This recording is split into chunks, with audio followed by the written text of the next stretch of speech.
I remember one time when we were engaged, before Janine and I were married, we're sitting there on my couch and we're watching TV and we're snuggling together like engaged couples do. Aren't we cute?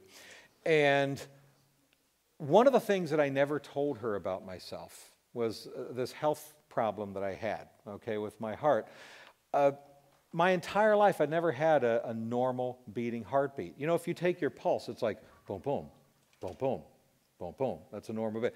But not mine.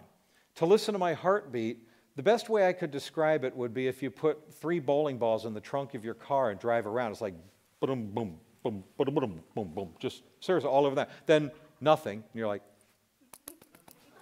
okay, I'm alive still. You know, and that's 24 hours a day. 24 hours a day, that's just my heartbeat. So be it. Well, anyway, we're sitting there on the couch snuggling, and she puts her head on my chest, and she goes, "What's wrong with your heart?" And I go, "Oh, I should probably tell you. I don't have a normal heartbeat. I've never had one. It's just, that's the way that it beats." And she's like, "Well, isn't that dangerous?" And I go, I don't know. It doesn't hurt. I've never really thought about it." So she says, "Well, okay." She puts her head back on my chest. 30 seconds later, true story, 30 seconds later, she said, "Take your pulse." And I took my pulse. And for the first time in my life, I felt a normal heartbeat. It went boom, boom, boom, boom, boom, boom. And I go, what do you do? What did you do? What happened? And she goes, "I don't know. I just kind of silently prayed, 'Jesus, will you heal his heart?' And it started beating normally." I go, "You got to be kidding me." Folks, I'm 53 years old. To this day, I have never not had a normal heartbeat, perfectly normal heartbeat. Now, tell me God doesn't heal, okay? Which, by the way, I have to tell you a side story. You're going to love this. You know, on my show, I debate a lot of people, and I've debated a lot of atheists. You name your atheists, Dan Barker, Daniel Dennett, Richard Dawkins, Christopher Hitchens, American atheists. I mean, all these people I've debated on my show. And one of the people I've debated, I think 5 times now, is Dr. Michael Shermer. Now, Dr. Shermer is one of the country's top atheist debaters. He's the founder of the Skeptics Society, which is the largest atheist group in America. He's the publisher of Skeptic Magazine, which is the largest atheist publication in America. So I'm debating Dr. Shermer one time, and we were debating whether miracles exist. Now, in our debate, when the debate started, first thing he said to me was, "You know, Bob, the problem I have with you Christians is that you're so narrow-minded. You're narrow in your thinking." I said, "What do you mean?" He says, "You're not willing to expand your mind to more possibilities." And I said, "Well, what do you mean by that we're narrow in our thinking and we won't expand our mind to more possibilities?" And he said, "Well, for you, there has to be a God. No matter what. No matter what the question is, it's like there has to be a God. You won't even consider something else. As far as I'm concerned, that's narrow in your thinking. That's refusing to expand your mind to more possibilities." I said, "Okay, whatever." So we go through our debate. And in the middle of the debate, I brought up the issue of this miracle involving me and my heart. And I told him the story of it.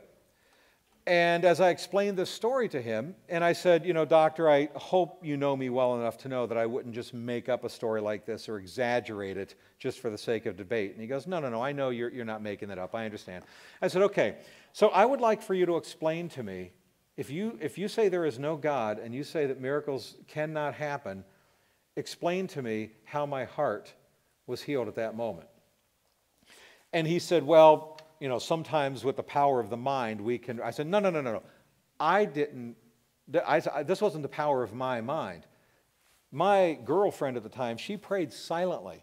So I didn't even know she was praying. So explain to me how it is that my heart became healed at the precise moment that a third party, without my knowledge, asked Jesus to heal my heart. And he said, "Well, sometimes the body can repair itself and self-regulate." I said, "Really? Well, then let me ask you this. What do you think? You're a PhD scientist. What do you think the odds are mathematically that anyone with a severely irregular heartbeat, 24-hour-a-day irregular heartbeat, that anyone in their entire 80 or 90-year lifespan will have their heart instantly regulate themselves? What do you think the odds of that would be mathematically?"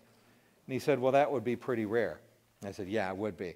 I said, now, mathematically, try to calculate what do you think the odds would be of that person's heart regulating itself, not at any time in 80 years, but at this precise second that a third party, without my knowledge, asked Jesus to heal my heart.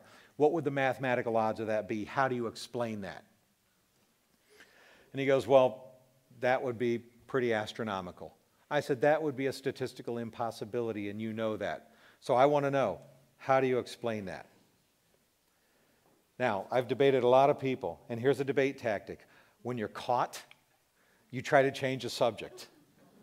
So he goes, boy, I sure hope you married that girl. And I go, yeah, I sure did. Back to my question. How do you explain that?